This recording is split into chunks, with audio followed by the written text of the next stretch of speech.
Bulldog fans, excited to introduce you to our new friends at Vincero. Very excited about this, too. I mean, this is a company that does a great job pumping out the Vincero Collective. Very, very excited about this. You should be, too. If you don't know who Vincero is just yet, they're a premium lifestyle brand out of San Diego, right here in the United States of America, carrying watches, sunglasses, and much, much more. Perfect for men and women of any style, any age. Creating exceptionally crafted and ethically made products. That's important in today's time, too.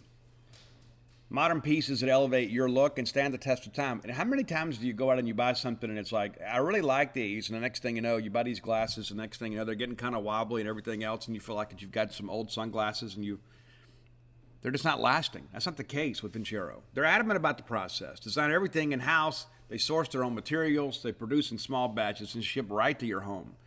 They do with the planet in mind. Vincero has been carbon neutral since 2019, investing in renewable energy and forestry. Modern ethical branding with the goal of providing premium lifestyle accessories for the stylish me and you. How about that? Stainless steel, durable silicone, and Italian marble straps. Surgical grade stainless steel casing with Italian marble inlay. It's incredible. Go check them out yourself today. Vincero is offering a special 15% off for Boneyard listeners and free shipping to all of our listeners by using the promo code Boneyard. That's VinceroCollective.com. That's VINCERO Collective.com. It's Vincero. That's how you pronounce it, Vincero. But it's spelled VINCERO Collective.com/Boneyard. Very, very easy to find. And again, you get that 15% off and free shipping just by being a Boneyard listener. Be sure and check them out today. Bulldog fans, are you like me? Are there just not enough hours in the day? You know, I'm getting older, but I really don't want to slow down. But, that's the reality of life. It's a shame we got to get old. But I'm getting there, for sure. And I'm busier than I've ever been. I got book signings to do. I got shows to record. I got ball games to cover. You know, there are more demands on my time than ever. And I'll be honest with you, my energy needed to keep up sometimes wanes. That's why I take M-Drive Start. M-Drive Start is a premium protein powder packed with 7 clinically tested ingredients that support energy, strength, and drive, and 6 premium protein sources for optimal recovery and digestion. Every year it becomes more obvious we're getting older. That doesn't necessarily mean we want to reduce our quality of life. So prioritize the need to take care of your own health. M-Drive is a supplement for every lifestyle and every stage of life. Makes it easy for guys like me and you to take care of our health. You get M-Drive Start at mdriveformen.com. That's mdriveformen.com. And use coupon code Boneyard for 10% off your first order of M-Drive. You get free shipping and a 60-day money-back guarantee. Again, that's M-Drive Start at mdriveformen.com. Promo code Boneyard. Welcome to the Boneyard with Steve Robertson. As always, I am your good friend and host, Steve Robertson, here on the magnificent Monday edition of the Yard. Well, we had a successful weekend in some respects. Not quite the weekend we had hoped to have, but still just kind of, in many respects, kind of kicking the can down the road a little bit. Kind of staying in contention for some things. You know, we've still got a long way to go. We still got to have some things go right for us. But we took care of business for the most part. It would have been great to get the sweep, and we had a chance to get the sweep. Last time we spoke, we had defeated them on Thursday night, went into Friday, had a chance to take the series. We did, and come up just short of taking the sweep on Saturday. And you know as well as I do, and we'll talk about this a little bit later in the show, is we're sitting there and Cade Smith's up 2-0. I turned to Steph, who has recently left the Daily Journal for the Clarion Ledger, Stefan Krajnik, and said, I don't think 2 runs is going to be enough to win this game. You want to be up a little more comfortably before you have to pull Smith. And, of course, Smith had that very difficult first inning. They ran his pitch count up, and then he was still strong, but he was starting to fade just a little bit. And then we have to turn it over to the bullpen, and you guys are well aware of the fact that that has been a rather dicey proposition. Didn't work out for us. But, again, a 3-1 week, that's a good week. You keep having those kinds of weeks, you're going to get in the tournament. Got a big week coming up, and got 5 games in 8 days or so. I mean, it's going to be a real challenge for our bullpen Going to need a good outing on Tuesday. We don't know who's starting just yet. Is it Pico as an opener? Is it Jack? That bullpen's getting awfully thin. I want to share with you, too, I know many of you are asking, there is no update on Brooks Auger, and in that respect, Parker Stinnett. There's been some concern. There's been some social media chatter about the health of Parker Stinnett. And, Parker's been a little bit inconsistent at times, but that's certainly an arm that we could use, especially to eat up some of these midweek innings. And so, a bad situation could potentially get worse. We don't know what's going on with Brooks. There was an immediate concern after he had to be pulled from the ball game. And then the next day, the chatter was, well, it doesn't look like it's season ending, but that wasn't anybody officially. That's just kind of talking to people closer to the situation.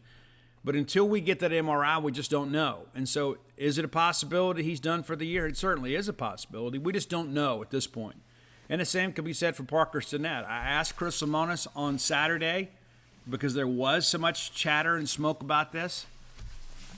And I asked him, I said, was he available this weekend? Kind of what's the situation there? And he goes, no, he wasn't available. He's already pitched a couple times this week, but he's another one that we're watching. And so you make of that what you will. But if we start trying to piece this thing together, and we've already got a bullpen that's stretched pretty thin, and you take two guys that have been regular contributors out of the equation, and all of a sudden, the prospects of Mississippi State baseball being able to hold people down later in ball games becomes even more difficult. So that's where we are with all of that. I want to thank you guys again, as always, for your support of the books and all the other opportunities that I'm involved in. If you're looking for books, you can find them at dogpilethebook.com. Second printing is already in line. That'll be, 6 weeks or so.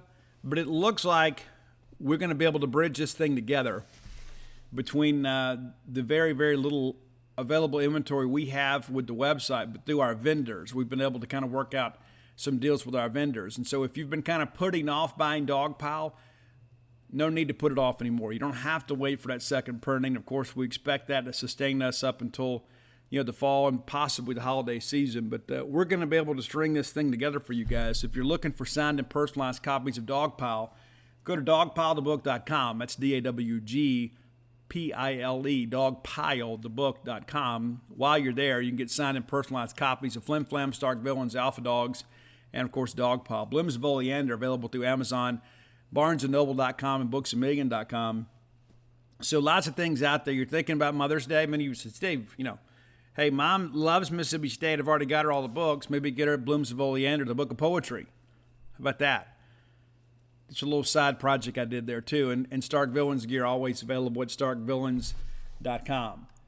Let's thank our friends at Bulldog Burger Company, longtime sponsors of the show, and I would be a sponsor of theirs. I was a customer at Bulldog Burger Company long before they became a sponsor of the show. I'm a believer in Bulldog Burger Company. I get a chance to get out. Sometimes the only time I can see my girls who were students at Mississippi State is when I am willing to buy dinner. It's like I live out in the sticks, but here's the deal. When my girls moved to campus, you would think I lived in Winona. It's like so difficult to get out here. So a lot of times we go break bread at Bulldog Burger Company there on University Drive and just kind of catch up. It's a good place to go. It's a good atmosphere, very conducive for conversation and kind of recreating with the people you love and know. And so let me encourage you, set up a family night soon with Bulldog Burger Company. Trust me, the kids always want to go. You say, hey, I'm going to Bulldog Burger Company. Who wants to go? You're going to have a carload of folks going with you because it's a quality place to go eat. 3 great locations to serve you. Absolutely 3 great ones. These people know what it takes to be restaurateurs in the restaurant business, to say the least. But University Drive here in Star Vegas, Gloucester Street there in Tupelo, and, of course, the brand new one, Lake Harbor Drive there in the Ridge and Flowood area.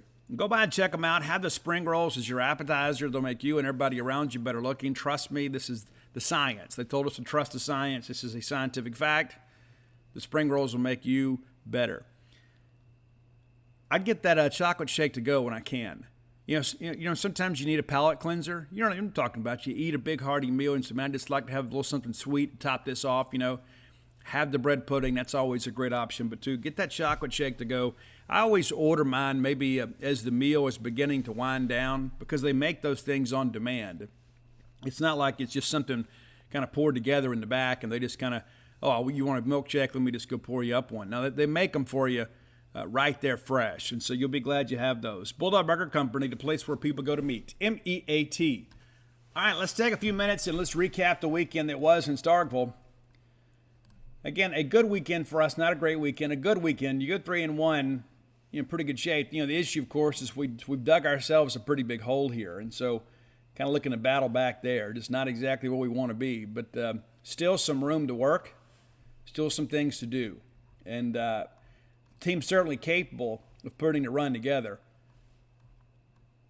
Thought we swung the bats pretty well for the most part of the weekend. Didn't get the timely hit on Sunday, but Saturday.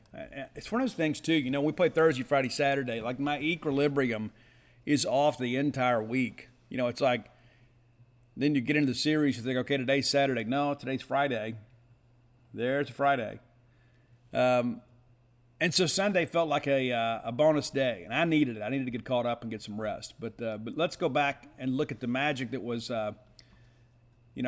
Friday, Preston Johnson on the mound. And, not to be dismissive of Brandon Smith's effort by any stretch. I thought Brandon was outstanding. I think he makes a difference for us, too. And he may be the difference in us making a regional and not making one, to be quite honest with you. But Preston Johnson was absolutely incredible in this ball game on Friday.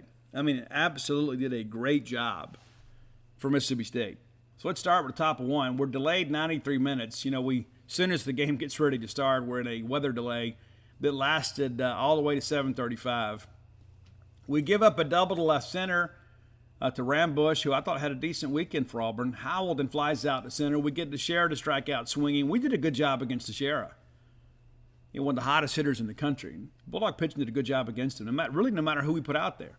And then Carlson strikes out swinging. So we give up that leadoff hit, but then it's a 1-2-3 inning after that. It closes with a couple punchies there to get out of it. Bottom of one, State goes right to work and gives Preston the lead. And that's the thing, too. When you're pitching with a lead, you can be more aggressive. You can really attack hitters. When you know that you're 2 runs up, one swing is not going to erase the lead. Yeager pops up to second. I didn't think RJ had his best weekend. Had some good swings, but not the weekend he had last weekend. But I still like him in the leadoff spot. Cam James and singles back up the middle. Hancock doubles to right center, sending James to third. So now you get runners at second and third with less than 2 outs. A big hit here could have made a huge difference in the ballgame. But we get a RBI sac fly from Logan Tanner to make it 1-0. And then Hunter Hines comes through and rips the ball through the right side. Hancock scores to make it 2-0. Hunter Hines, a kid's going to be a star here at Mississippi State. He already is in many respects. I still think he's got a chance to be a freshman All-American. But a big hit there. Good to see him kind of get going again. Then Slade Alford, who was back in lineup again at third, grounds out to third. But it's 2-0 after one, and you're starting to feel pretty good because you know Preston's going to give you 6, possibly 7 strong innings. And with the way that he's pitched as of late, you feel like that's enough to allow you to get some separation. Preston goes right back to work in the second. We get a line out to center. Cam James out there playing center, and maybe that's a lineup we stick with. I think Cam James is probably an outfielder on the next level, so it's probably best for his future. And then Pierce strikes out looking. Foster strikes out swinging. So a great effort there from Preston Johnson there in the second. Bottom of second, State has a chance again to kind of put some runs on the board. We don't, though. Kellum Clark strikes out swinging. Cumbas singles to center field. Brad, a pretty good weekend for him. Forsythe reaches on a fielder's choice. They force Cumbas to second. I take that back. That's not correct. They actually boot this thing around. So Forsythe gets on a fielder's choice. This is when they hit the baseball and we're unable to kind of field it. Fielding error by the second baseman. Yeager then strikes out swinging. James is hit by the pitch. So now all of a sudden the bases are loaded. And again, you think, okay, a big hit here. We can really gain some separation. We'll get a 2-0 count, and then Hancock pops up to short. Luke's got to come through in those situations. Luke probably has a little more clutch than most of the guys on our team, but this is the situation here. We really need the base knock there. But it's a 2-0 count. We pop up, innings over, and we leave the bases loaded. Top of third. Pretty good start here. We strike out LaRue swinging. Bello grounds out to short. Then we hit Rambush on a full count. Howell then singles to the right side. Teixeira walks. Now the bases are loaded. Now, all of a sudden, we have put ourselves in a bad situation here, kind of aiding in our own demise here. Gift them 2 base runners, and they get a base hit in the middle of all that. Next thing you know, we're in danger of losing the lead here. We get Carlson to strike out looking on 3 pitches. Great way to respond by Preston Johnson.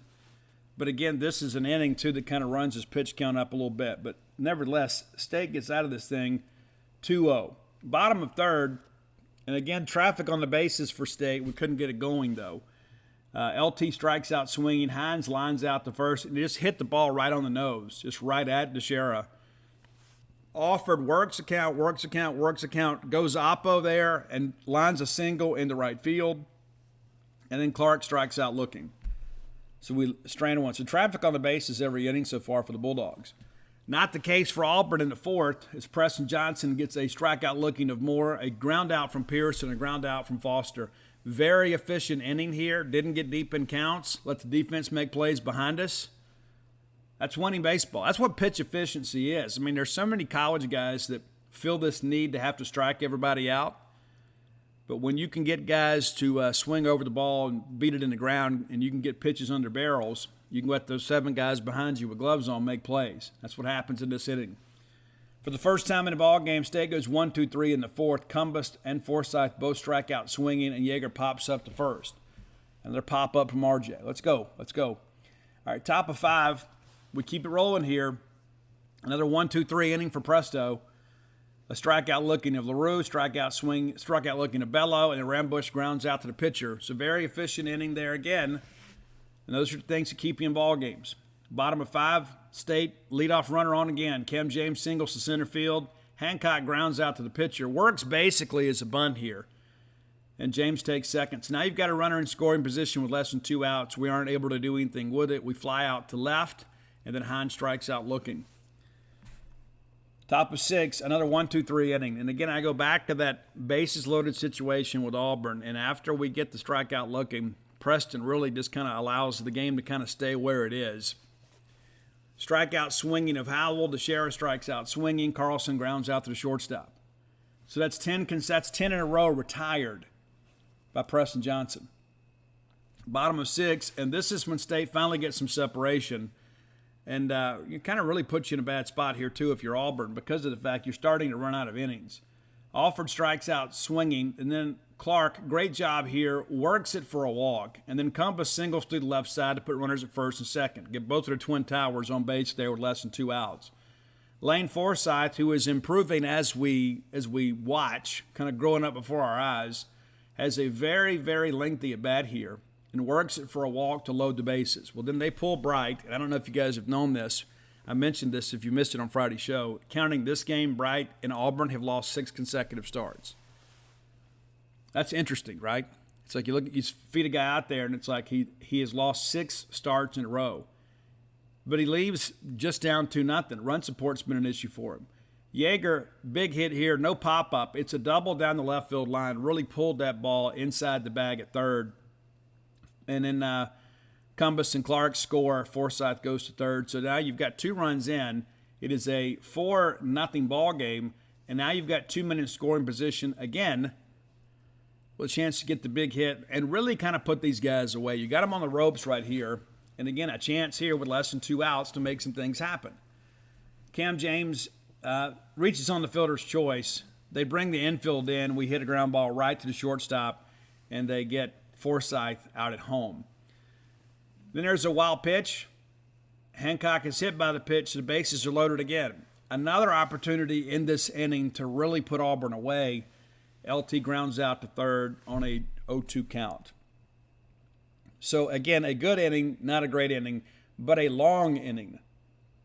Long inning. All right, Auburn top of 7. They finally snapped the Preston Johnson streak. More singles up the middle. Then there's a fielder's choice. We forced a runner at second. Just couldn't turn the double play there. Just wasn't hit hard enough. Then there's a throwing error by our catcher. Logan Tanner tries to pick a guy off at first here, throws it into the bullpen. Guy comes around to third. Then they get a sac fly there, and the run scores, so Auburn's on the board. So we kind of gift them this opportunity here. You want to keep him close, but an errant throw there. And listen, LT's not perfect. The guy's very, very talented. The guy's going to probably be a big leaguer someday. But But nevertheless, this is one here that comes back to, but we make a mistake and they make us pay for it, and then we get LaRue to strike out looking. So it's a 4-1 ball game, but you begin to think, hey, we play a little cleaner here, it's still 4-0. Bottom of 7, again, State with an elongated inning here. This is the one, we had a chance to put them away in the 6th. We put them away here. Hines singles down the right field line, then Slade Alford singles to the left side. We pinch run Skinner for Alford there. Clark then flies out to right field. Wild pitch moves both runners up. So now you've got runners in scoring position with less than 2 outs. This time Brad Cumbas says, you know what, hey, I got it. Home run to left center. The ball just got over the fence. It was an absolute laser. And that's it for Swilling. It is now 7-1 Mississippi State. They bring in Granzow, and if you go look at Granzow's splits this year, he's usually kind of a mop-up guy, and he's a young guy, freshman, just trying to get some innings. It's in no way a reflection of his talent or ability. It's really kind of a measure of inexperience. And, this game basically has been decided, so let's not waste any more arms. Let's kind of work for Sunday and put some guys out there to kind of move the game along. He immediately walks Forsythe, and Yeager grounds out to second. And then Cam James hits a home run. Now it's a 9-1 ball game. Hancock walks, Tanner singles up the middle, and so you see, Granzow just not getting it done here. They bring in Isbell, and Hines ends up walking, bases loaded again, and as great as the inning has been, here we are again, a chance to really get the big hit. And we had traffic on the bases all night. I think we ended up stranding 14, though. And then Braylon Skinner strikes out swinging. All right, so it's a 9-1 ball game, and this is a lot of people have worried about this and wondered about this. This is a key moment in the weekend, even more so than the ball game. The ball game has been decided for the most part, right? I mean, not to say that you can't make it up, but when you're 9-1 in the SEC in the 8th inning, chances of you coming back are pretty slim. But how we had to manage these last 2 innings from pitching standpoint impacted the game on Sunday.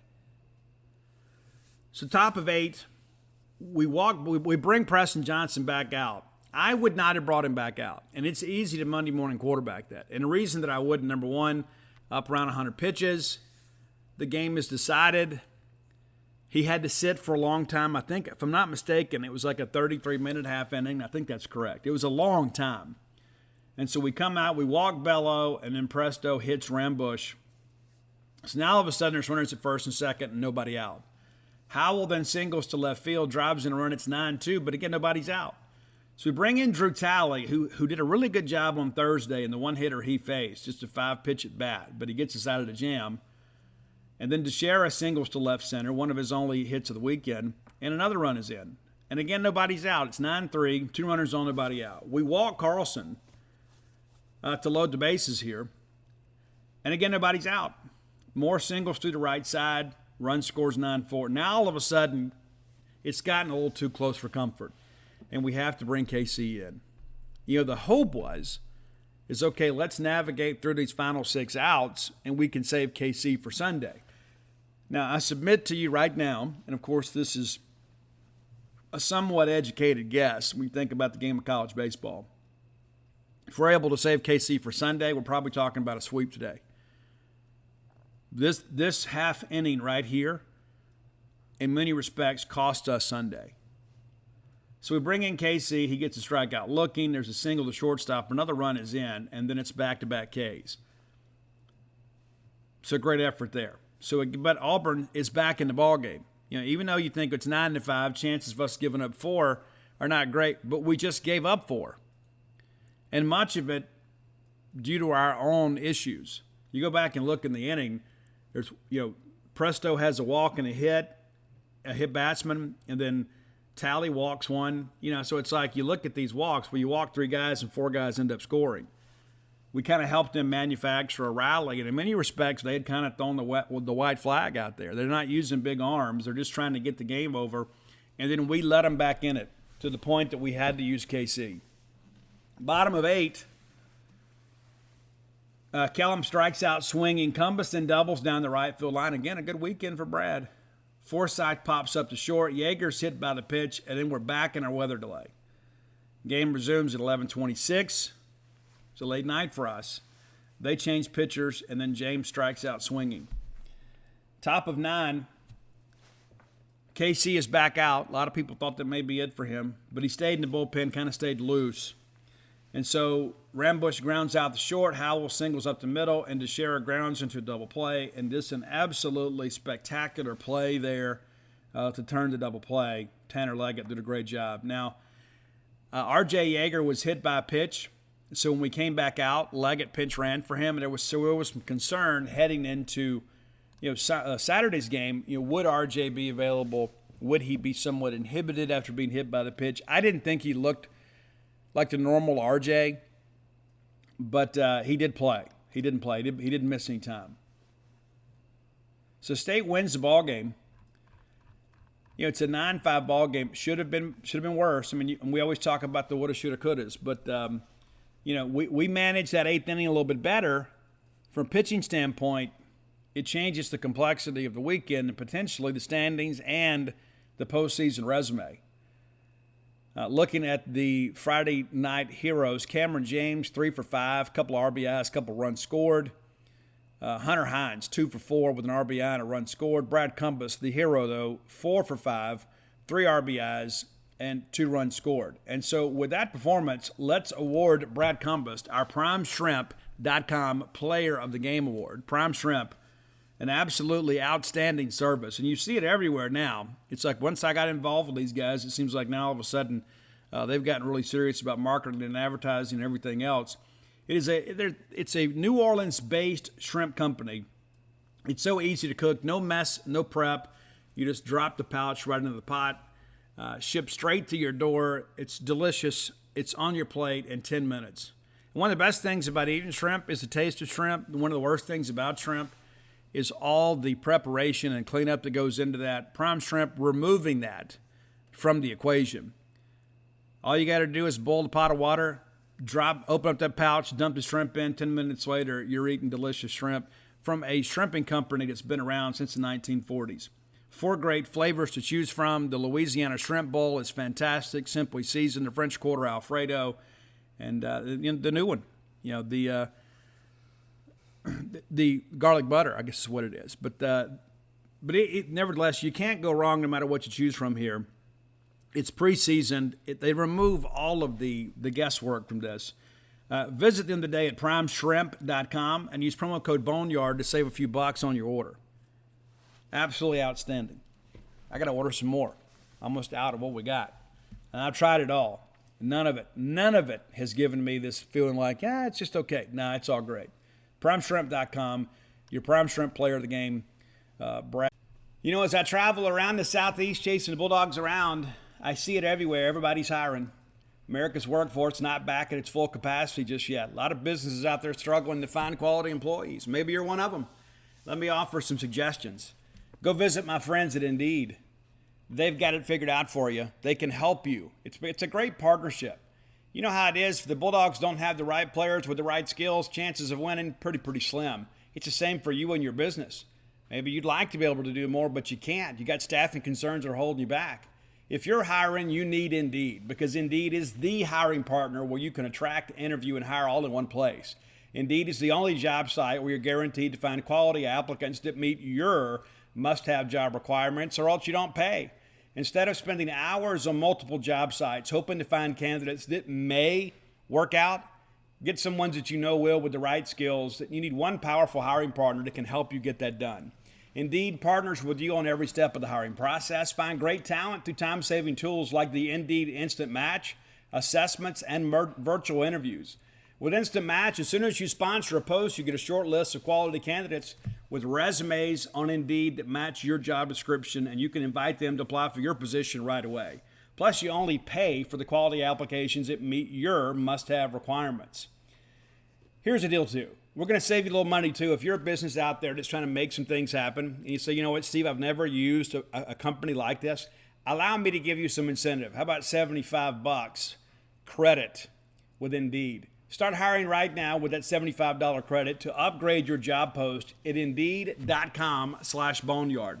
That offer is only good through the end of the month. It expires April 30th. That's Indeed.com/Boneyard to claim your $75 credit before April 30th. Terms and conditions may apply. You need to hire. You need Indeed. There's no doubt about it. Hey, what's up, Boneyard family? Do you remember game night? Remember how much fun that was? You know, you stay up late with your friends, your family, play some late night poker, some things like that. Maybe you can't do that anymore. Maybe because you guys are somewhat separated. Maybe your college friends or your military buddies or perhaps the ladies from girls' night have moved out of state. How about reconnecting with our friends from Poker Chill? You download the Poker Chill app. It's very easy to do. It's got built-in video chat, so it's not just some virtual game. You're able to kind of communicate and see your friends. So when you take the pot, you can see the shock on their face. You can host private poker games, no Zoom or computer necessary. You can video chat right on your phone or tablet. A perfect way to hang out remotely with your friends or family. It's as fun and real as live poker, but it's from your phone, so you can do it from the convenience of your own home. Easy, just 3 taps to set this whole thing up. Perfect for both beginners and advanced players. Download now for iPhone and iPad. Get started by downloading the Poker Chill app, and here's the deal. We're going to help you get 5 hours free, completely free, by using promo code Boneyard when you download the Poker Chill app. Check it out today. Add Combust.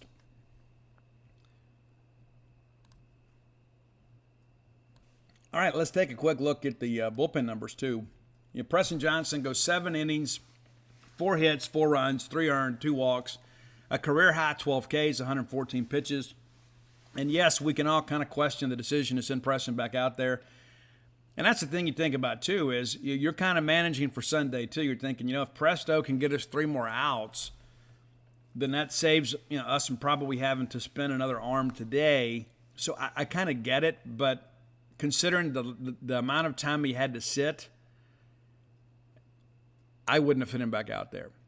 Just my opinion, and that's not throwing shade at anybody. It's just the reality of it. I would not have sent him back out there because he'd already thrown so many pitches, and all he's had to do was a chance to sit around and get stove up. Drew Talley does not record an out, 2 hits, a run, a walk, just 11 pitches. So just 16 pitches on a weekend for Drew, and one of those ends up being very efficient on Thursday, not so much on Friday. And then KC goes 2 innings, allows 2 hits, 3 Ks, no walks, 30 pitches thrown. So good night for him. And Auburn, of course, got very deep into their bullpen, had to throw 169 pitches, 11 strikeouts. But, we talked about walks being a bit of an issue for them.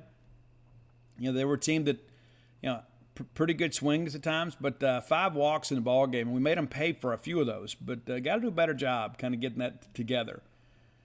All right, let's take a look at Game 3 of our series with Auburn.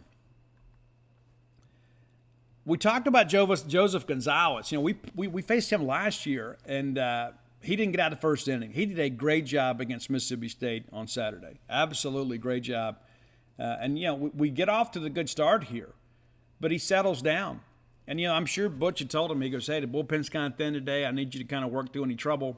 And you tip the cap here to Gonzalez. All right, top of first, we got Cade Smith out there, and not a great first inning for him. Ended up being a good start for him. The first inning was not, though. Rambush flies out to right. Howell then singles through the left side on an 0-2 count. We got too much of the plate there. If you saw the game, you know exactly what I'm talking about. Nearly center cut here. Then we walk the Shera, and then Hill flies out to center field. Howell takes third, and then Moore flies out to right. So we don't give up many runs here, but we ended up throwing a ton of pitches. You go to a 3-ball count with the Shera, you go to a 3-ball count on Hill, that ends up being an elongated at bat. And then, of course, Moore, while he fouled a couple pitches off there, again, it's kind of a lengthy at bat. So the only really short at bat of the half inning is Howell, who singled on an 0-2 pitch. But we get out of there unscathed. Bottom of first, State gets some traffic on the bases here, not able to get it in, though. Yeager grounds out to second. James with an infield single. Hancock gets in on the fielder's choice. They force Cam at second. And then Tanner strikes out swinging. So no score through 1. Top of second, Cade, a much better inning here. We get a strikeout looking. We get a single through the right side on the very first pitch from Pierce, who had a really good Saturday game against us. He hadn't done much all weekend, had a good game on Saturday. And then LaRue strikes out looking, Bello strikes out swinging. So we pitch around the single there. State breaks through here in the second. A couple long balls here. Hunter Hines absolutely murders a baseball. And as my friend Junior Ray points out on Facebook from time to time, Hunter Hines gets his money's worth. He never has a home run that just kind of leaks over the fence. When he barrels one up, it might roll out there in the road. That guy absolutely murders the baseball. Offered and strikes out looking, and then Kellum Clark with an Oppo Taco. And that's one thing, too, about Kellum Clark. You're starting to see him show some power the other way. And he is a big, strong guy. You'd expect that. But a lot of times early in his career, especially, kind of a dead pull hitter. Now, all of a sudden, you're seeing him drive that ball the other way. And that's also going to start getting people out of the shift. You know, the reason people go into shifts is because of the spray chart. So you want to change that, change the scouting report, you change the spray chart. But it's a 2-0 ball game, and you think, okay, we've jumped on Gonzalez here, we're on him. But the kid does a good job kind of answering the bell here. The game could have got away from him, it didn't. Cummins grounds out to third, and then Forsythe grounds out to first. But nevertheless, we're up 2-0. And with Cade on the mound, you start thinking, you know what? This kid with the lead could probably get us through the sixth, and then we got to find a way to piece together 9 outs here. Almost went to script. We just couldn't figure it out. Top of third, we walk Rambush. Then Howell grounds out to third. Only play is to first here. The Sheriff then walks after a lengthy at-bat. Hill grounds out to the pitcher. And we basically a swing and bunt there. And then Moore lines out, hits a screamer on a 2-0 count right to R.J. Yeager. And so while there was traffic on the bases, Auburn can't get anything across. Bottom of third, Yeager grounds out to third. Cam strikes out swinging. Lucock then reaches on a fielding error. And then LT singles to the right side. And I don't know what was happening here. I don't know if Luke didn't see a sign or if Cheeseburger just didn't see it well. Luke tries to take third, and they throw him out, and it wasn't close. It wasn't close. I don't know where the fault lies there, but we run ourselves out of an inning there. Because you never know, first and third, you know, with the Twin Towers coming up, I guess Slade Alford was coming up next. Hunter Hines, excuse me. The way Hunter Hines hitting the baseball, you just never know. You never know. Him having a chance to see a pitcher in the stretch and runners on, you just don't know. So that's a base running blunder that ends the inning. And what's the old adage in baseball? You never want to make a third out at third home. All right, top of four, still ahead 2-0. Foster strikes out looking. Pierce, again, a great Saturday for him, doubles down the left field line. LaRue flies out to right. Pierce takes third, and then Bello lines out to center field, inning over. So again, they get a runner to second base. A runner in scoring position with less than 2 outs. Smith does a good job kind of bowing his back there and said, nope, fellas, not today. All right, bottom of four, again, State gets a chance, gets a guy in scoring position, can't get him around, but it comes with 2 outs. Hines grounds out to second, Alford Case swinging, and Kellum Clark doubles down the left field line. Again, we're talking about if people want to work him away, that's fine. Let's just take it the other way. And so he hammers this ball down the left field line, and it bounces into the bullpen for a ground rule double. Then Cummins grounds out to third. Top of 5, best inning of the day so far for Cade Smith. We get a ground out to short, and a fly out to right field. And you can say, well, Steve, why was it such a great inning? Well, we needed a quick inning. We didn't need 3 punch-outs. We needed a quick inning, and we got one. I mean, you get the first 2 guys on 5 pitches, and then the final bat is just 4. So you're talking a 9-pitch inning here, and that really kind of got Cade back on track a little bit because we were way above target at this point in the ballgame. And then Gonzalez kind of matches us here. 1-2-3 inning. Very efficient inning for him, too. Forsythe grounds out to short. Yeager strikes out swinging, and Cam James lines the first pitch into center field for an out. Top of 6, Auburn again, a chance to kind of get some things going. Got some traffic on the bases. This proved to be the final out for Cade Smith, and I think perhaps one of the best innings that he has had as far as getting out of trouble on the year. Cam Hill doubles to left center, and then Moore walks. And then in the middle of all of that, there's a wild pitch. Now you got runners at first and third and nobody out. So the tying runs are aboard, nobody out. And we get a ground out, first base unassisted. We look the runner back there. So, I guess Moore takes second, but the runner at third has to hold. And then Pierce grounds out to Cade Smith, who looks the runner back at third, throws to first. Now you're thinking we're a pitch away from getting out of it. So that actually took us 5. But we get a punch out swinging and then, or strikeout swinging, and Cade Smith kind of uncharacteristically showed some real emotion there. That's a big moment for a young pitcher. It's a 2-0 ball game, and all of a sudden I've got traffic out here on the bases and nobody out. The tying runs are aboard. and I go 1, 2, 3, and then the runner from third never even has a chance. We basically shut them down right here. And this is when he was starting to fade a little bit. And I say fade. Against LaRue, he had a 93-mile-per-hour fastball. Last hitter he faces, and he's still up there pumping 93. But didn't have quite the bite on the breaking ball at this point in the ball game. But, again, you leave, and, again, I'm thinking if we could have got him to the 7th, you'd feel pretty good. You get him through 7, you need 6 outs. But I go back to the fact that we've had traffic on the bases, not a ton of it, but we've had opportunities. You go back to the base running blunder, you go back to some other opportunities where we had runners in scoring position, couldn't get the big hit. And so Smith, as well as he's pitched, leaves with a 2-0 lead. Bottom of 6, we got 3, 4, 5 up. We get nothing from it. Hancock flies out to left, Tanner flies out to right, Hines out at first on the 3-1 put out there. So, again, if I'm Auburn, I'm thinking, we finally got this guy to the game. Let's go get it done. Jackson Fristow comes in, and I love Jackson Fristow. Now, he is a guy, too, that has been very inconsistent this year. But I think it's in him. I think it's a matter of I think every problem that Jackson has is a mental thing. I think it's a confidence issue. And I think sometimes you go out there and you start thinking, okay, I can't mess up, and you ultimately mess up. I just think we need Jackson to relax a little bit. He had a great outing against Memphis and a great outing against Arkansas, and we thought, okay, now we finally found something. And then he had a really bad outing against LSU, and so we put him back out there, and it didn't go well. But you get the first guy to fly out to center, and you start thinking, okay, all right, let's get into the flow of the game. We'll get him settled. It'll be fine. We get ahead 1-2 on Rambush, the leadoff hitter, and you think, oh, let's get out of this thing. We hit him with the pitch. Then it's a double to left field, and that's a pitch, too, that just got too much at the plate.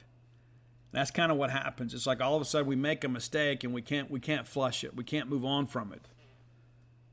Then we walk Teixeira intentionally. But we'd be remiss if I didn't mention that Rambush scores there on the double to left field. So now it's 2-1. It's pretty crazy how that whole thing happened, too. It wasn't like it was some smash or a line drive. It's a slow rolling ground ball. I mean, and Forsythe and Alford, and this is just kind of the inexperience of playing together. The ball just kind of rolls through there. Hill singles to the left side. Teixeira advances second. Howell scores. Morgan flies out to center field, and Foster strikes out swinging. And here's the thing that I'll say. When you've got a pitcher up there that is kind of suffering a little bit from a lack of confidence, the defense has really got to step up and play well behind him. You really got to play well behind him. And so the 7 guys behind him with gloves on got to make plays. So a lot of people immediately point to Jackson Fristow. And you know what? Can Jackson be better? He absolutely can be. He absolutely can be. He needs to be. But when he's rolling up ground balls, we got to make plays. It's a team game. I mean, it can't be up to him to just go out and strike everybody out. And so while it's his name in the win-loss column, in many respects, what happened in the 7th inning is not just on Jackson Fristow, it's on our defense. You got to make plays behind him. And there were plays to be made, and we didn't make them. And that was the thing, too, down the stretch. We were so good defensively last year down the stretch. And maybe we will be this year. But Jackson Fristow charged with loss really because of the way this thing works out. But, we got to make plays. We have to make plays. Bottom of 7, it's now a tie ball game at 2-2. We pinch hit Von Siebert for Slade Alford. And a really mature at bat here. And he lines a single to the right side. Now you're thinking, okay, all right, here we go. We've got the go-ahead run on base, less than 2 outs. We're gonna pinch run Skinner for Siebert. Callum Clarkton reaches on a fielder's choice. They force a runner at second. Cumbeston singles to left field. And again, a good weekend for Brad. And Clark goes to second. So now we're first and second. We decide to pinch hit Drew McGowan for Lane Forsythe. And I know we're trying to set up the righty-lefty matchup here. I get it. I understand it. You got to play the numbers. But McGowan grounds out the short. But we're able to move the runners along. Now you've got 2 guys in scoring position with top of the order up. And we get a 2-0 count. and RJ grounds out to third. So again, a chance for us to retake the lead here. And while McGowan didn't get the ball out of the infield, at least it's a productive out, right? It's like you'd love to have seen him got the base hit there, but at the very least he moves the runners along, and then you think if Yeager gets a base hit, it's a 4-2 ball game. Again, struggling to get the clutch hit. And give Gonzalez some credit here. He had every opportunity to fold here. He didn't. All right, so top of 8 here. Pierce reaches on a fielding error by second baseman. And I just don't think RJ got down enough here. And again, this is a ball that just kind of rolls into the outfield. And this is on a full count. This isn't like, okay, we just go out there and throw a center cut fastball and he rolls it out there. We get ahead in this thing 0-2. Then we couldn't finish the hitter, and we get a ground ball, and then the defense lets us down. All right, LaRue is then out at first. There's a ground ball to third, basically, the sack here. And Pierce goes to second. So now all of a sudden, Auburn has to go ahead and run on base with less than 2 outs. We decide, we wait for the announcement to be made about the pinch hitter. They're going to bring in Dial, and we elect then to go to Fristow. They then switch. Dial never gets to hit despite being announced, because now we brought the lefty in. Well, then they bring in Carlson, the DH from Thursday, Friday, and he gets a double down the right field line, chases the run home. Now it's 3-2. Rambush reaches on a fielding error, and again, we got to make plays. We got to make plays. We're rolling up ground balls here in the 7th and 8th, and we're not making plays. 2 errors in the inning for Mississippi State defense. Howland strikes out looking. The Sheriffs intentionally walked, and we get Farquhar to ground out to the pitcher. So we give up just one run there. But, we basically look at the guy that scored. And it wasn't a routine. And I'm hesitant at times to charge errors on middle infielders that have to run a long way, but this is a play that we have seen RJ make, 50, 60 times this year. Pierce gets on a fielding error, and guess who it is that scores? It's Pierce. So we gift them the base runner that ultimately comes back to take the lead in the 8th. Bottom of 8, we got a chance to make some things happen here, and we don't. Gonzalez, give him credit, still strong, deep into the 8th. We got 3, 4, 5 up. We go 1, 2, 3. Cam strikes out swinging. Hancock grounds out to third, and then LT grounds out to third after a lengthy at bat there. Got behind in that count, and then battled and fouled some balls off, and just wasn't able to win the war there. But it's a 3-2 ball game with an inning left. Pico back in the ball game. We immediately give off a single to right field. This is a legitimate one. It's a strikeout looking. Moore still second, then Pierce walks, but we get back-to-back Ks to get out of it. So, again, not a great effort from Pico, but good enough. And again, once he gets bigger and stronger, that guy's going to be difficult to deal with. I'm just going to tell you that. I mean, the experience he's getting now is going to benefit him so much more in the next year or two. So we go to bottom of 9. They bring in the closer, Blake Buckhalter, and we got him. He's the guy that got the loss on Thursday. Guy's an incredible closer, got 8 saves on the year. And so when you beat him, you've really beat somebody. But you knew he was probably only going to be able to give you an inning. And we talked about that on the Friday show. It's like, they go through their best guys on Thursday, and you figure maybe they've got an inning or so in them on Sunday. That's exactly what happened to us. But Hunter Hines, our freshman All-American candidate, leads off with a walk. So now all of a sudden the tying run is at first. Aaron Downs then comes in and pinch hits, and Quarter goes to first as a pinch runner. And everybody's like, well, why not Jess Davis? I don't know. And it's not like Matt Quarter is not fleet of foot. Matt Quarter's pretty quick too. It's like I read these things, and at the end of the day, and we'll talk about this as the inning ends here, I don't know how much difference it would have made. I would have put Jess Davis in, but I don't know what's going on with Jess. No clue. And I'm a Jess Davis fan. I don't know why he's not playing more. He was my pick for center field here about a month ago. We went down to Georgia, and he had a pretty good weekend. And I thought that would probably settle the center field thing. And now suddenly, Cam's out there. I don't know if Jeff Davis is in a doghouse. I don't know anything. I don't know why he didn't pinch run.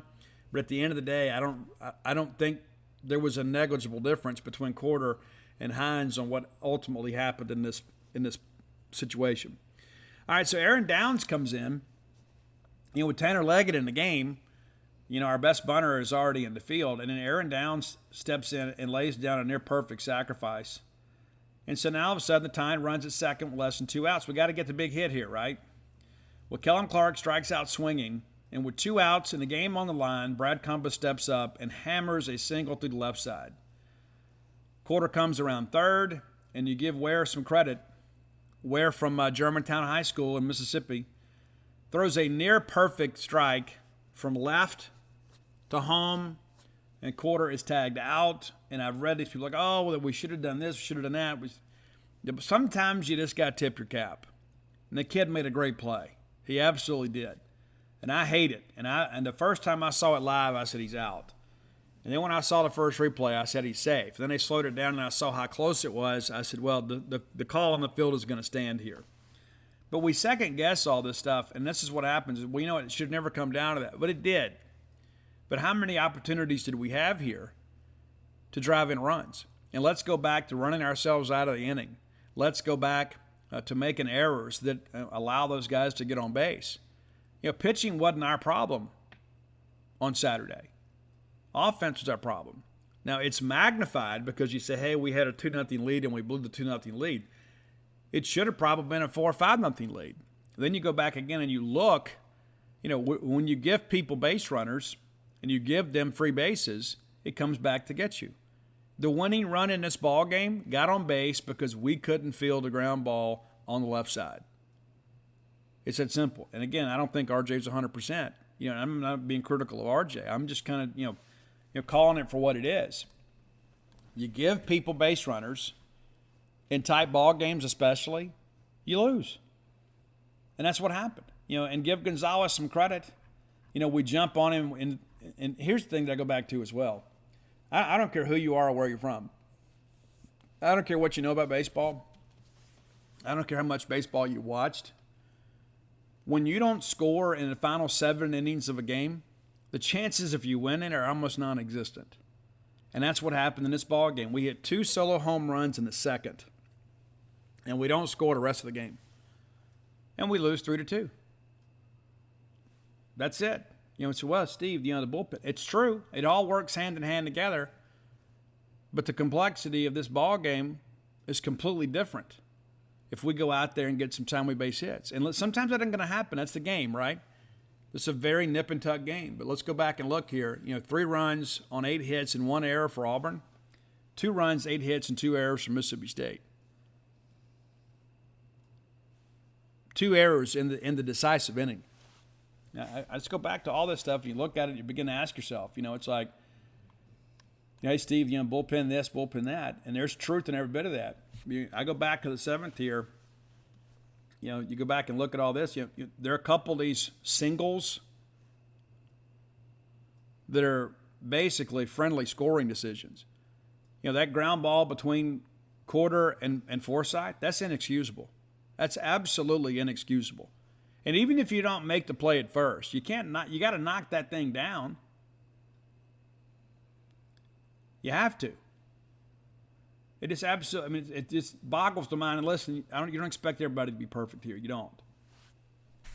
But that just can't happen. That absolutely can't happen.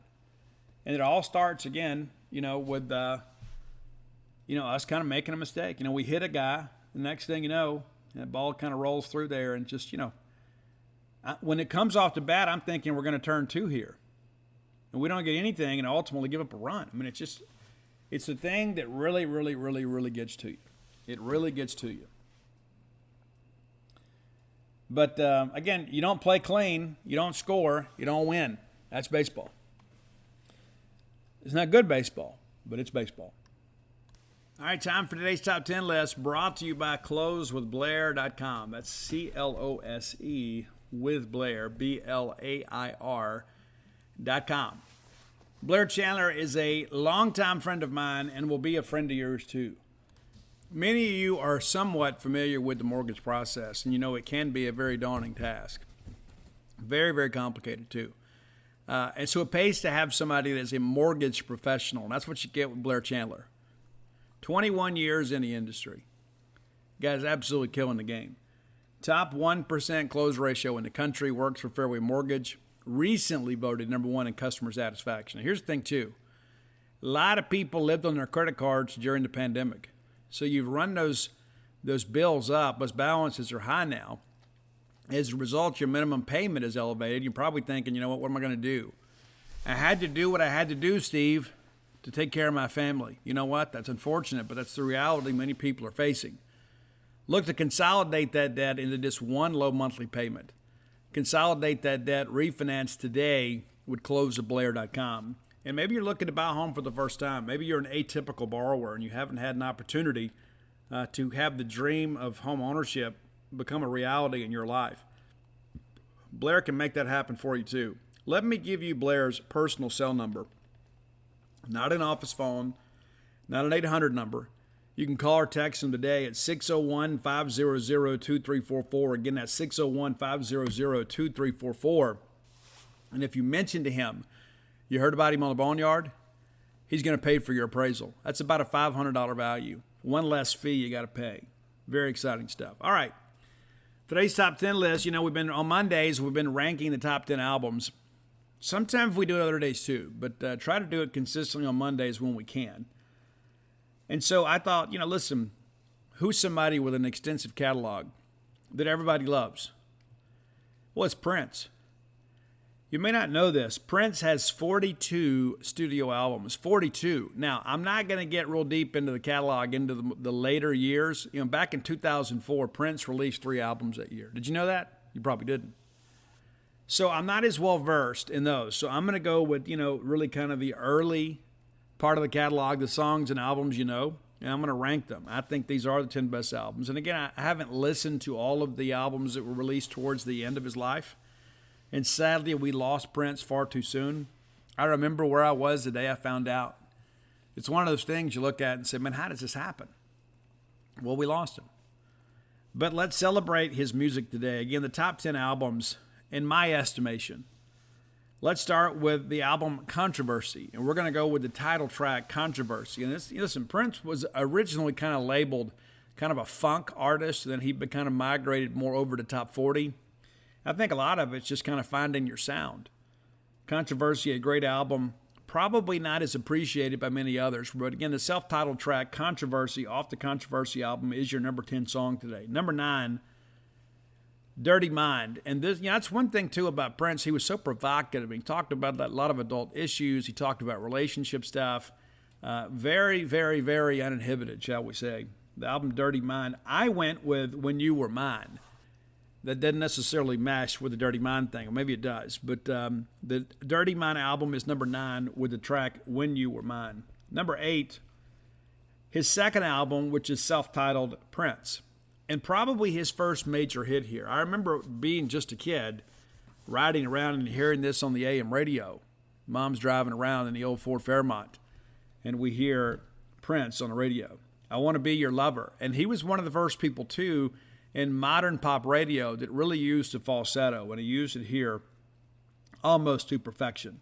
That's your number 8 song, I Want to Be Your Lover by Prince, from the self-titled album Prince. Number 7, off the Sign of the Times album, and this is when there began to be this shift. It was Prince and the Revolution, and there was Prince and a New Power Generation. But Sign of the Times, a very highly acclaimed album, could have gone with the title track here. I elected to go with one of my favorite Prince songs.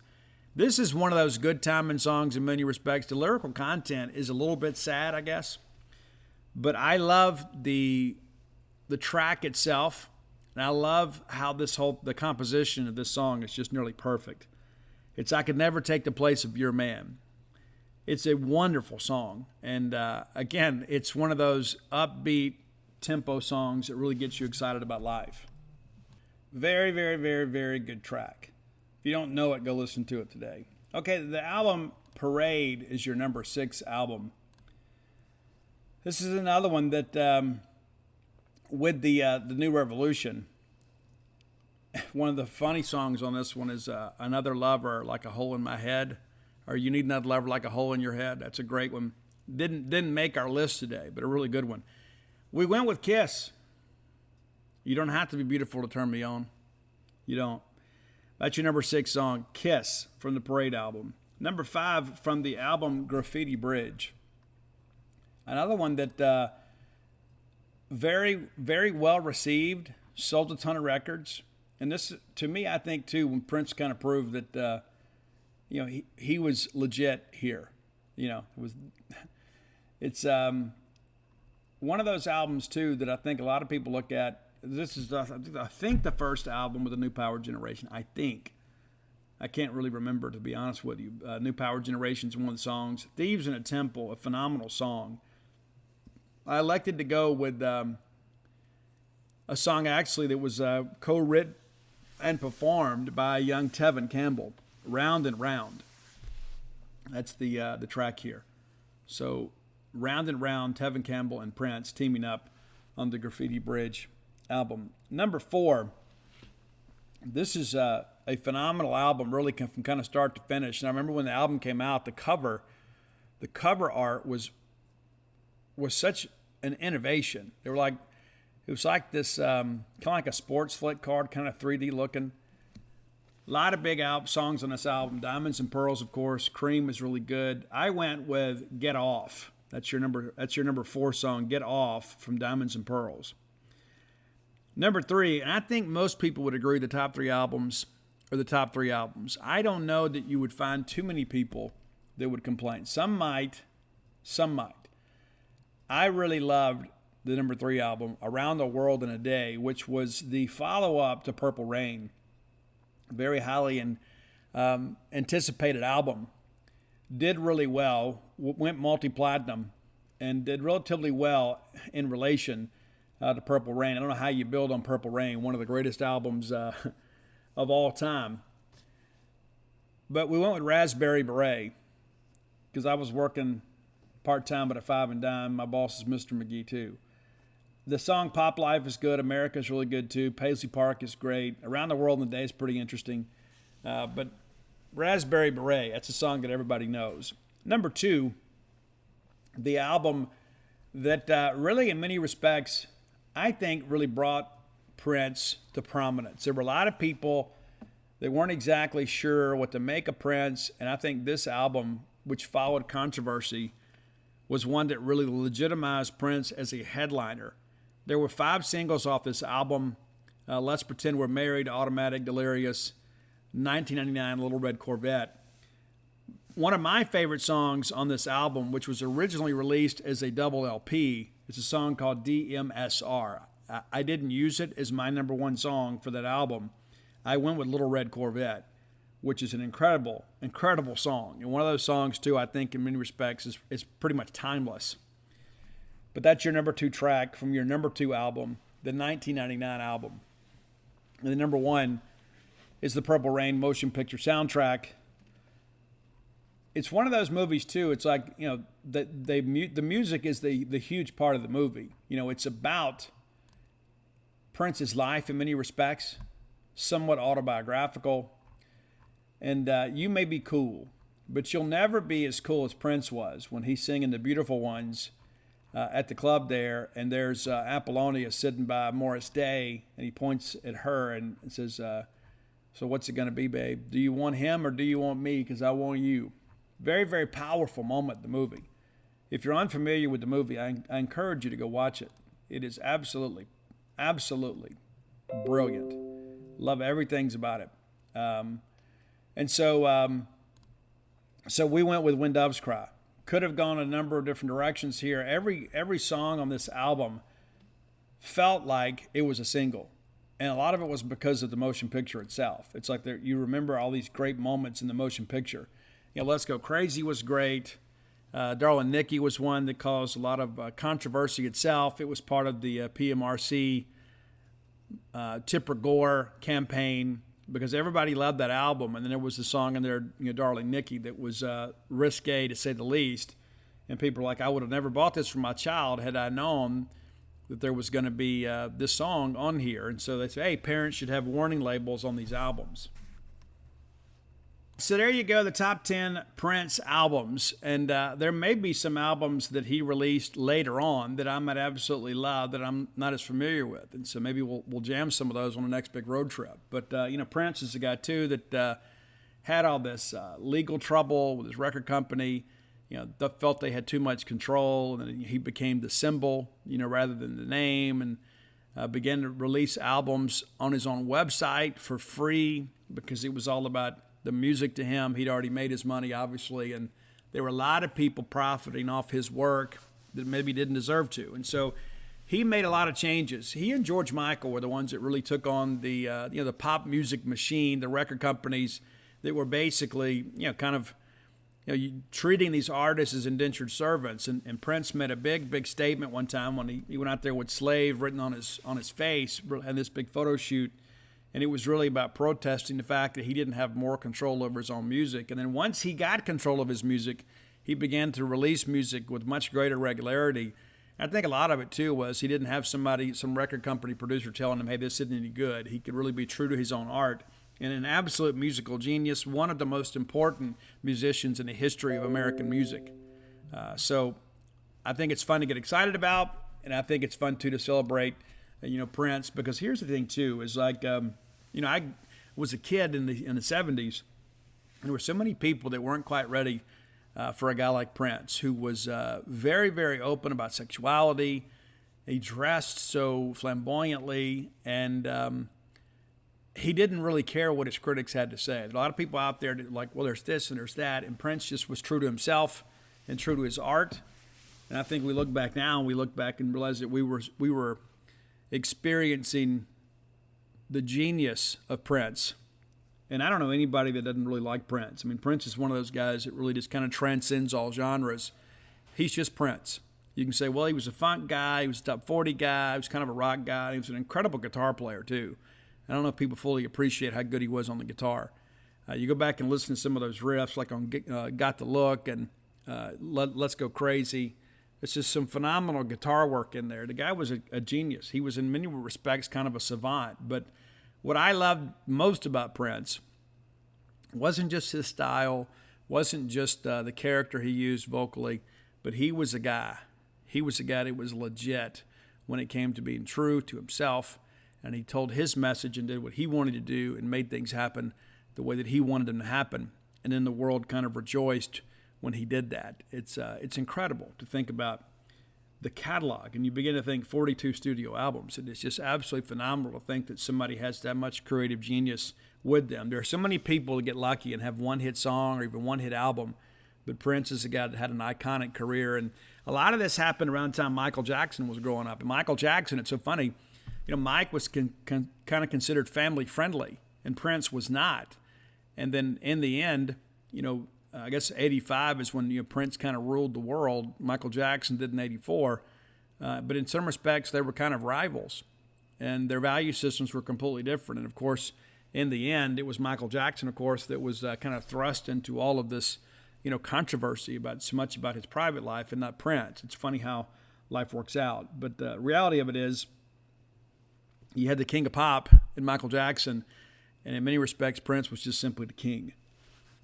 All due respect, Elvis Presley, the king of pop music, I guess you could say in many respects. But it's incredible to go back and think about the music that was created in our lifetimes. All right, let's take a look around the Southeastern Conference. Look at the weekend that was in college baseball. This segment of the show brought to you by Campus Bookmart. I was there on Saturday, and they didn't have a lot of signed books left, so I signed a bunch of them. So they have signed copies of all 5 books, and so if you're in there, you can get the books along with some great Mississippi State merchandise. Every time I go in, they've got something new. I love going in there. I never know what I'm going to spend my money on. There's always something really cool there.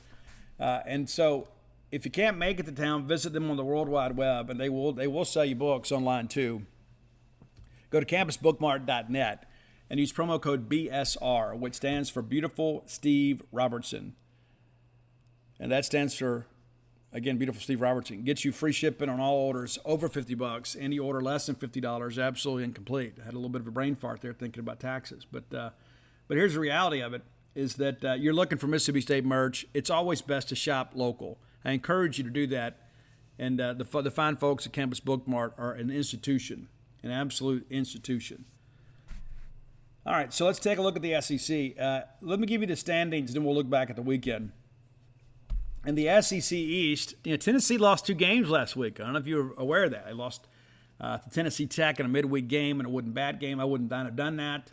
I wouldn't have played that game under those circumstances. It's really a neutralizing factor. And then they lost the first game of the series against Alabama. Now, all this controversy, too, about Tony Vitello. And let me say this. I think that the punishment for Tony Vitello getting ejected and then bumping into official deliberately is warranted. 4 games actually might be a little bit minor, but when you consider the fact that we're in SEC play and that he is going to have to miss Friday and Saturday against Florida and a big series against the Gators, it's pretty significant. Now, I commend the Tennessee fans, though. You watch a ball game yesterday, they're out there chanting CTV for Coach Tony Vitello. They love that guy, and he's made those guys nationally relevant again, number 1 team in the country again, and they'll probably stay here for a little while. And honestly, I think if you look at the Arkansas thing last year, we knew they were going to drop a game or two down the stretch. You look at this Tennessee team and the schedule that's ahead of them, you think, you know what, these guys could really have a gaudy record entering the tournament. The number 1 seed in the tournament rarely wins, though. I don't know if you guys are aware of that. Rarely wins. But Tennessee, of course, drops to 14-1 in the league with that loss to Alabama. But still, well ahead of the rest of the field. I mean, they have got a 5-game lead on Georgia to win the SEC East, which would give them one of the top 2 seeds in the SEC tournament. And I just don't think Arkansas can catch them. Georgia, tough weekend for those guys. They're now 9-6 in the conference, 26-10 overall. Still not sure what's going on with Jonathan Cannon. And that is very significant to them. Very, very significant. We went and saw them. Scott Strickland's always going to have good pitching. He develops guys. He manages them well. But you lose your ace, you don't get better as a ball club. Vanderbilt, now 7-8 in the conference. Who saw that coming? Well, I think most of us did. They're just kind of an average team this year. I don't care what anybody says or does. That's just kind of who they are. They're just kind of an average team. I wish we played them this year. Florida now 6-9 in the league. Florida and Vanderbilt went head-to-head over the weekend. Florida 6-9, 22-14 overall. They drop out of the rankings finally. South Carolina 6-9, big series win for them this weekend. They're 18-17, 1 game over 500, and a team too that's really expected to struggle down the stretch. They've still got some very difficult games left on the schedule. Missouri 5-10, which is the low mark in the conference. I don't know if you guys knew that. 5-10 is the low mark. There are 3 teams in the league that are 5-10, and Kentucky right there with them 5-10. Kentucky, Missouri, both of those teams are going to really have to hustle to get to Hoover. All right, look at the SEC West. Arkansas, 11-4. Huge weekend for those guys as they sweep LSU. 11-4, 28-7 overall. Is Arkansas capable of winning this thing? Yes, they are. It's going to be interesting to see how they play on a neutral field. Auburn, 8-7 in the league. Of course, we take 2 from them on the weekend, 24-12. You got to feel like Auburn's in pretty good position right now to make the NCAA tournament. A&M 8-7, a surprising A&M team doing much better than most people, including myself, anticipated. I do think Schlossnagle and A&M will get it going down there. I don't know how much they contend, but I do think they'll be a much better program than they have been. But historically, if you look at the numbers, A&M has historically been very much an underachiever when it comes to college baseball. Alabama now 8-7. They get 1 from Tennessee, 23-14. You got to feel pretty good where you are right now if you're Alabama after taking 2 of 3 from Ole Miss and you survive a Tennessee series. You go to Knoxville and at least get 1. LSU 7-8 in the league. It's a game ahead of us, 23-12 overall. Of course, your Bulldogs 6-9 and 21-16. So you begin to look at this in its totality, and there's not a big difference between us and the third place team in the league. Georgia's 9-6. We're 6-9. We're 3 games back of them. But there is a host of teams with a losing record within the conference. 5 of 7 in the East is below 500 in league play, and then everybody else, like on the West side, outside of Arkansas, are 8-7 or worse. Now, the last place team in the West is Ole Miss at 5-10. Not a surprise to us because we all know that Ole Miss is not good at sports. But 5-10 in the league, 21-14, and of course, a lot of people are up chirping about firing Mike Bianco. I think that's crazy talk, to be honest with you. I mean, you look at what Bianco has done. It is it's pretty remarkable, to be honest with you. That's a program that didn't have a lot of tradition, despite what they want to say. And Bianco has basically ushered in the glory years of Ole Miss baseball. But we put a lot of pressure on those guys when we win a national championship, right? All right, so let's look at the weekend that was. Texas A&M and Georgia. A&M goes in there on Thursday and wins 8-1. Pretty big win, considering that Georgia's used to winning. Georgia hits back on Saturday with a 4-3 win. Pretty big win for those guys. And then on Saturday, A&M absolutely destroys Georgia pitching, 23-9. We went through that too, and that's even when they had Jackson Canning. That's the thing. We talk about pitching depth. When you lose a guy like that, like Jonathan Cannon, everybody has to move up a little bit, and it hurts. All right, Ole Miss wins on Thursday 9-1 over South Carolina, and everybody's like, well, okay, we just really wanted the Gamecocks to get one. Well, the Gamecocks get one on Saturday, 4-2. That vaunted Ole Miss offense held it as 2 runs on Friday. So now all of a sudden it sets up a rubber game for Saturday, and people are thinking, well, South Carolina will be out of pitching. And in many respects they were, but they find a way to win 9-8. A very exciting ball game as South Carolina ultimately walks off and takes a series. This is an Ole Miss team that has been absolutely pathetic since they went to number 1. They were overrated then, and I think the reality of the situation is kind of setting in. It is difficult, guys, to win of anything of a substantial nature in college baseball, especially in the Southeastern Conference. Your media relations guy can't do it for you, or gal. They can't do it for you. You got to get out there and go play. And you get the best coaches in all college baseball breaking down your tendencies and your team week in and week out. And so there's all these adjustments that are made in the game plan. And, Ole Miss, in many respects, they need to face bad pitching, and they need you to struggle against bad pitching. They don't have any pitching. And you look at, well, Steve, we're going to play Ole Miss this weekend. Yeah, we should. And I still expect us to take that series. Not just from a mental standpoint, but I just think Mississippi State's got a little more pitching.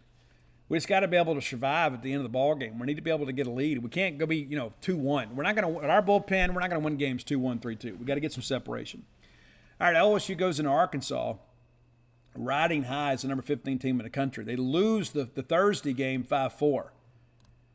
You think, okay, that's not to be totally unexpected. Well, then they lose 4-0 on Friday. So Arkansas already has the series, and they go into game 3, and they get the sweep 6-2.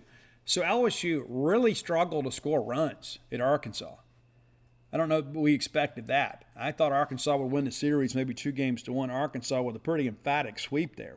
Pretty exciting stuff, to say the least, if you're Arkansas. And again, is this Arkansas team good enough to win it? Yes, they are. Will they win it? That remains to be seen. It depends on matchups. Kentucky, 15-6 winners over Missouri on Thursday. Big, loud win there, for sure. And we're going to be headed to Columbia, Missouri soon. Pretty exciting stuff. Missouri hits back on Friday with a 9-4 win to set up the exciting rubber match game between the two cellar dwellers in the East. And it's Missouri that wins. So Mizzou takes the series. Really tough series loss for Nick Mingione in Kentucky. I think Nick needs to make the tournament this year. Really feel like this is a year they have a team capable of doing that, but has not worked out well for them so far. Like last year, they get off to a pretty good start, and then things kind of begin to fade. All right, so we had a couple other series that started on Friday, and that's Alabama and Tennessee, and Alabama wins 6-3.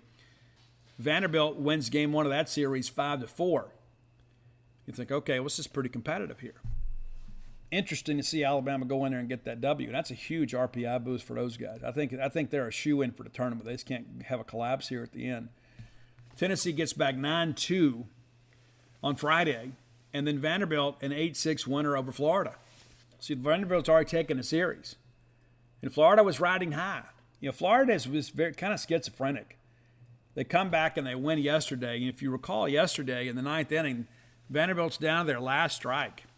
Down 2 with a runner on, an 0-2 count with 2 outs, and it's a home run to tie the game. Forces another inning. Florida wins it in the 10th, 4-3, and then Tennessee all over Alabama yesterday, 15-4. Very, very, very exciting weekend of college baseball in the Southeastern Conference, and it always is. It always is. All right, let's take a look at what's coming up here. It's going to be a busy midweek, and it tends to be. There's no games today thank goodness. But there are a handful on Wednesday, and we'll look at those then. But let's take a quick look at Tuesday. Kentucky will be at number 16, Louisville.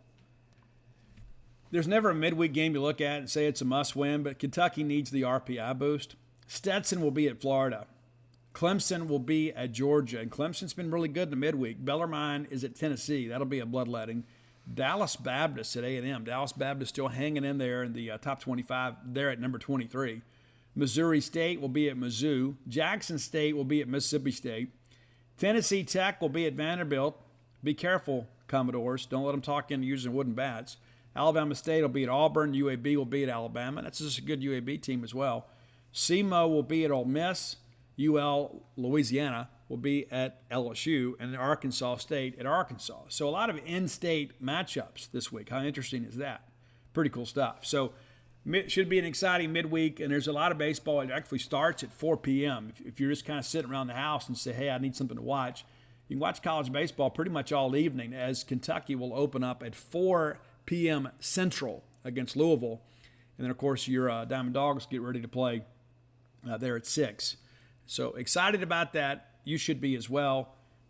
We got to find a way to get a winning week out of this weekend too. And we'll preview, of course, the weekend later in the week as we get through the midweek, and we'll take a look at those Wednesday games. And, of course, State just has a Jackson State game, and then we get ready to play again on Thursday. So another one of those schedules that will kind of mess with our heads a little bit. But, State's 14-2 in the last 4 years against Ole Miss. Of course, we didn't play in 2020 and then didn't play the midweek game last year. Maybe my numbers are off a little bit. But either way, we've dominated the rivalry as of late. Got to keep this thing going, to say the least. But, I think every weekend we figure a little something out. I'm just beginning to get very, very concerned about this bullpen. And there's a couple reasons why. It's not just the fact that you don't have good arms. It's just you start having to stress the arms you have because you want guys to go longer and guys to pitch more often. And we have kind of had a little bit of a cluster here, some arm issues here as of late. And that's one of those things, too, from a recruiting standpoint, you hate to see. It's like, well, yeah, you can go to Mississippi State and get a chance to win a national championship, but you may end up getting Tommy John surgery, too. And so that's not the perception you want. We didn't have those issues last year and ultimately won a national championship. We stayed healthy last year for the most part. It's a little different deal this year. A little different deal. Last year, of course, Bednar missed some starts early in the year, and people were all panicky about that, and he ends up being, the best pitcher in the country the last month of the season. But the reality of it is that Mississippi State, we're in the thick of this thing. We're not right where we want to be, but we're right where we kind of have to be in order to make a move here. We got to make some things happen. There's no doubt about that. Speaking of college baseball, let me remind you, too, my friend Brooks Bryan, very involved with this great group that's bringing this wonderful residential development to Starkville. It's Portico, and it's already here in many respects. Phase 1 is completely sold out. Phase 2 under construction now. So you've already got some neighbors there. It's a great thing, too, to be able to be a part of new construction. Nobody's ever lived there before. You don't have to deal with any of that. Give Brooks a call today at 601-416-8075, 601-416-8075, and it's Portico. If I was moving to Starkville, that's where I'd move. I'm already here. And you say, well, Steve, why don't you move there now? Well, I'm kind of entrenched where I'm at. But if I ever sell this house, I'm going to consider something like that. 1.1 miles from the Mississippi State campus. It'd save me a lot of time and trouble and wear and tear on the car riding up down the highway to get to God's country. And maybe that's what you're dealing with now, too. And maybe you live a lot farther out of here than I do. I'm just out of town a few miles, but you may live down in Jackson or over in Birmingham or in Memphis. You say, you know what? I'd like to eventually retire in Starkville, or maybe I'd like to have a place in Starkville. Portico is absolutely your best option. You can start with a 2-bedroom, 2-bath home, go all the way up to a 4-bedroom, 4-bath home. There's absolutely no doubt about it. It's a great option for you. And again, you get to have some say when it comes to, picking out your lot, picking out your house plans. That's a cool thing, too. So instead of you having to think, well, it's not exactly what we want, you can pretty much get exactly what you want. Give Brooks a call today and make Portico your next move. All right, before we get out of here, let's take a look at what we have left. We start thinking, well, we got a chance. We kind of keep our fingers crossed, but let's look and see what we think is kind of realistic. Dave Murray put out some numbers yesterday. We have played in many respects kind of the meat of our schedule, the teams that we have played are playing pretty well. You begin to think about the fact that you've got, Georgia behind you, the number 2 team in the East, and granted we played them when they had their ace. Alabama may be the surprise team in the West, and I told you guys when we previewed, unlike a lot of people, I thought Alabama was going to be better. And many people picked them, I think, 6th in the West. I thought they'd be better. They have been. They're a gritty group. I like that Alabama lineup. I really do. Arkansas, we've made that trip to Fayetteville, and we get one out there. We've already gotten through our arch nemesis at LSU, even though that we didn't win a game there. That's going to haunt us. And then this Auburn team that was built to win last year and didn't is kind of playing above their heads this year. Worked the transfer portal hard and got some good players in, so good for Butch and those guys. And now we get to go to Oxford. And they're not playing well. They're the last team in the SEC West. But you can throw all that out this weekend and we get a chance to get together. And I'm going to tell you guys, too, for those of you going to be in town, we're going to have a watch party at Hobie's on Main Friday evening. We'll be signing books. You can come by. We can hang out. We can watch a game together. Robbie Falk is going to be covering for us that weekend. And then I'll rejoin those guys in Pearl on Tuesday. All right, so let's say what is realistic? Now, every one of these series that are left on the schedule, you look at and you start thinking, well, we could win that series or we could get swept. And that's an uncomfortable position to be in, right? I mean, it's like, and even last year, the national champions lost 2 out of 3 to Missouri. And so anything can happen at SEC baseball. We need some help, but we need to help ourselves. That's the thing. We're Mississippi State. We shouldn't have to depend on other people to help us kind of move up. We just win some games, and the traffic will clear around us. Should we have a mental edge over Ole Miss? We absolutely should. But, they still got Tim Elko. I mean, that's a guy, too. It's been a great late-inning hitter. And when they need a big hit, need a big fly to get some runs on the board, he gets it done for them. But this is a pitching staff that has not been very good. And if I had to trade right now, I absolutely wouldn't. I think Mississippi State's starting rotation is immensely better than Ole Miss's. The issue is going to become when it becomes a battle of the bullpens. They're not any better than a bullpen than we are. They've got a couple of younger guys that have pitched it pretty well. But by and large, Mississippi State should have an advantage when it comes to pitching. And that seems kind of silly to say considering how much we've struggled. But if Brandon Smith goes out there and gives you the effort you expect, and same thing for Presto and Cade Smith, if those guys can go out there and get you 6 or 7 quality innings, you got to piece it together on the back end. You start thinking, okay, well, maybe Casey Hunt can get us some innings here. But, guys like Jackson Fristoe, those guys got to be a little more consistent, And it's not just Jackson. I mean, like we mentioned earlier, defensively, you got to make plays behind him. But when you start thinking about if you can get a quality start each of these days and then kind of survive, you got a chance to win the series. And I do expect Mississippi State to win the series. Can we sweep? Well, yeah, we can. Do I expect it? No, I do not. It's so rare to get a road sweep. It really is, especially in a rivalry group. All right, then you go into Missouri, and you're playing the team that's tied for last in the East. Now, if we can't get up to go play this series after those guys came and embarrassed us last year, we don't have any business in the tournament anyway. And the same can be said for the Ole Miss series. These next 2 weekends, we're going to play the last place team in the West and the last place team in the East. If we're going to make a serious move, this is when it has to happen. Absolutely has to happen. And again, anybody in the SEC can beat anybody. And you start thinking, okay, well, Steve, what's realistic? Well, maybe you win both of these series, and maybe that's the best you can hope for. If you get a sweep, all of a sudden you're in great shape. You've made up some ground here. I do expect State to win both of these series. I don't think any of them are going to be easy. I don't expect to sweep either one of them because I don't think Mississippi State has the pitch and to piece it together 3 consecutive games. Unless somebody just comes out of nowhere and gives you a complete game or goes 8 solid, I don't think there's any way you can sweep those. But let's say we go 2-1, 2-1, back-to-back weeks in the SEC. Well, now all of a sudden you start looking, okay, well now we've got 10 conference wins. Now you've got 10 conference wins, and you've kind of put yourself in a chance here. You got 10 conference wins, you've lost 2, so now you're 10-11, still under 500, but you got 10. That kind of sets you up, for down the stretch to be able to kind of piece some things together. And listen, there's still some really good teams left on our schedule. The good thing is that the most difficult teams that we're going to face down the stretch are going to be here at Duty Noble Field. Florida, you never know what to expect from these guys. And this is an offense that has not produced up to its billing. I don't know if it's draftitis. I don't know what the situation is. Florida generally in the month of May finds a way to get hot. So I'm glad that we get them here. And so you begin to think, well, Steve, can we win this series? Well, yeah, we can. If we do win this series, and again, I don't expect a sweep, but we've been in these situations before. I mean, I didn't expect us to lose the series to LSU. We end up getting swept. And so anything could happen. When all of a sudden, now you're above, I guess at this point, now you're at 500. You're 12-12, with 2 series left. All right, now you got to go down to play A&M.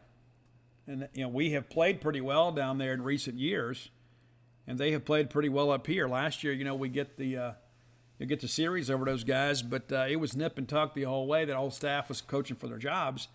Can we go down there and get the series? Well, yeah, we can. Am I expecting it? I don't know at this point. I don't know what we're going to look like then. But let's just say we go down there and we get that series. Well, now all of a sudden you're over 500. Now, all of a sudden, you're starting to feel good about life. And then, of course, you've got that final series with Tennessee. And I'm going to tell you right now, we're going to be lucky to win a game. And the reason I say that is just because of the fact that those guys, that lineup has such length to it. At some point, they're going to get you. You might keep it a competitive ball game, but once they get into the bullpen, those guys are going to swing it pretty well. And so I would say based on what we know right now, I mean, you've got a lot of toss-ups left to go. And would you really say that, based on paper, the Ole Miss series shouldn't be a toss-up, but it's a rivalry weekend, so it's always a toss-up. There have been times they've been riding high and we haven't been, and we've gone and won a series, and vice versa. You just never know how this thing's going to go. But Ole Miss is reeling. There is no doubt about it. They are a team that is really struggling in many respects, and their fan base is kind of checked out. All of you that can get to Oxford, we encourage you to get there. I know that a lot of people are kind of allergic to going and doing that. But when you look at our road series compared to our home series, again, there's 5 series left, and your road series are probably the most realistic. And then your home series are against the most difficult teams. And so I think, State, in many respects, you get what you want. You kind of get a best-case scenario from a scheduling standpoint. And you run through these non-conference games, and you look at these, and you begin to think, okay, we shouldn't lose another non-conference game unless it's the Governor's game. There's only 4 of those left. So you beat Jackson State on Tuesday. Who knows what happens with our midweek pitching in Pearl. Who knows? And then you get Samford in Birmingham before we go to A&M, and then you've got North Alabama. So you begin to think, okay, we should get at least 3 of those, and maybe all 4 of them in a non-conference. So you start adding these things together, and you begin to realize that the games are there for us to win.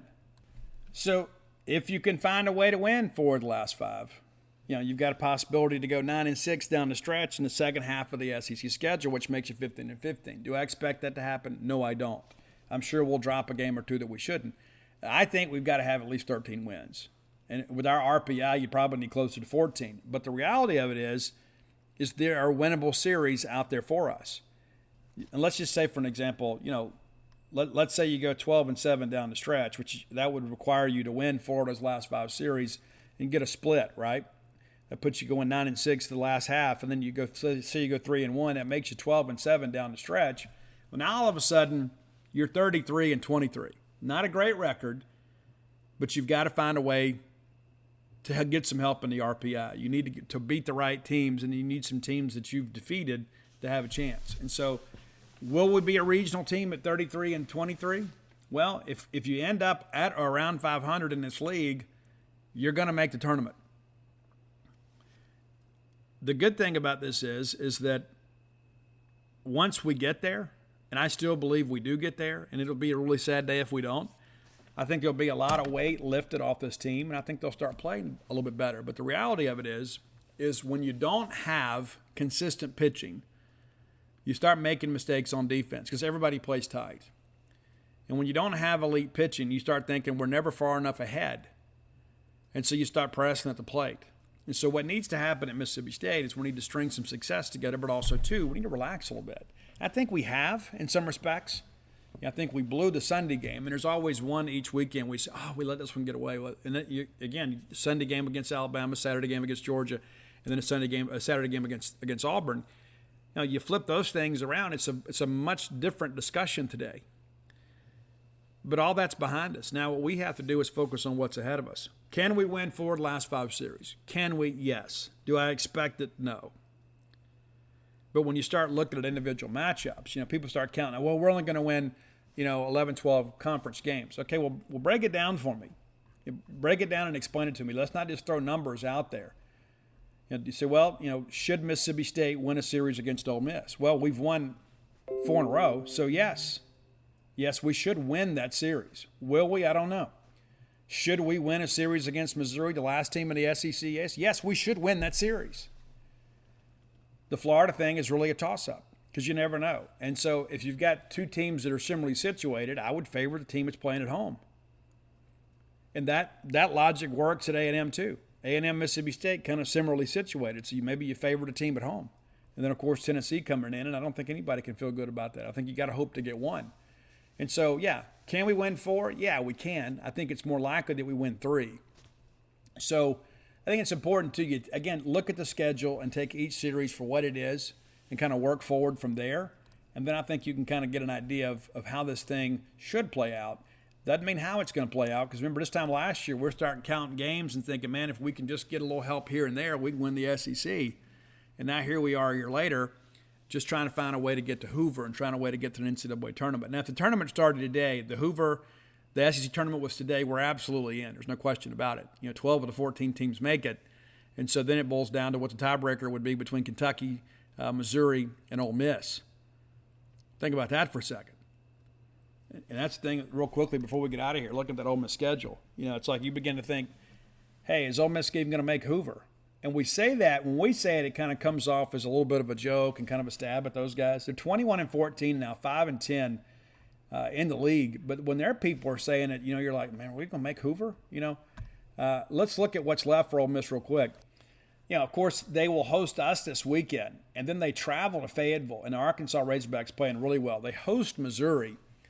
They ought to be able to get Missouri, but hey, I'm sure Missouri's thinking the same thing. Yeah, we got to go on the road. We can probably get those guys.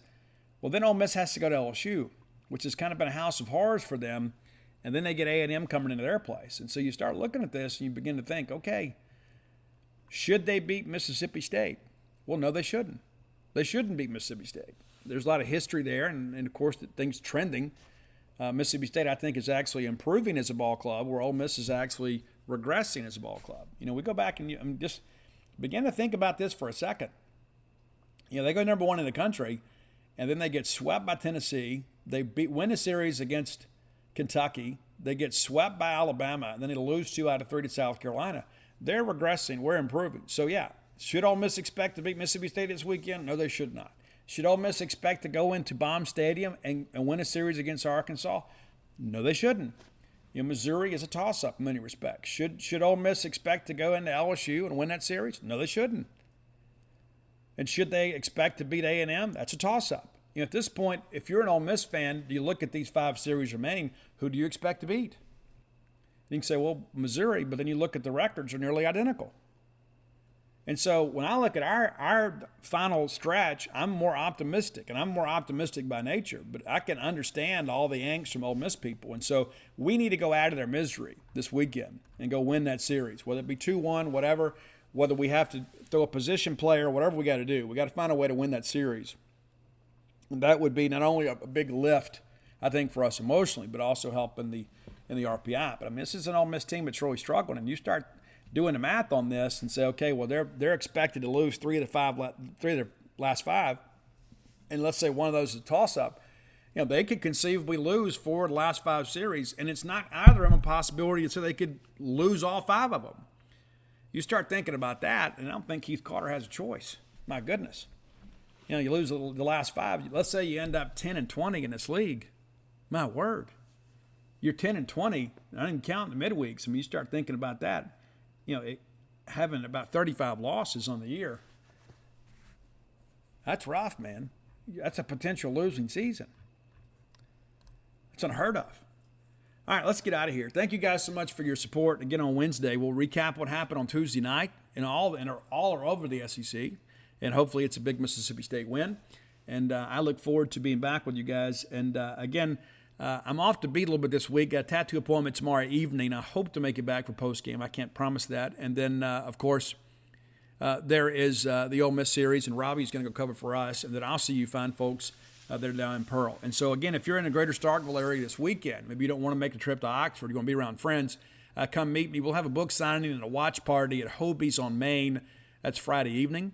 And we'll sign books throughout the evening, and you can come by and sign books and have a cold one and enjoy watching the ball game with me and Hobie. Again, it's Friday night at Hobie's on Main. Until next time, let's all live our lives in a way we'll make more friends than enemies, and people can see a difference in the way we live.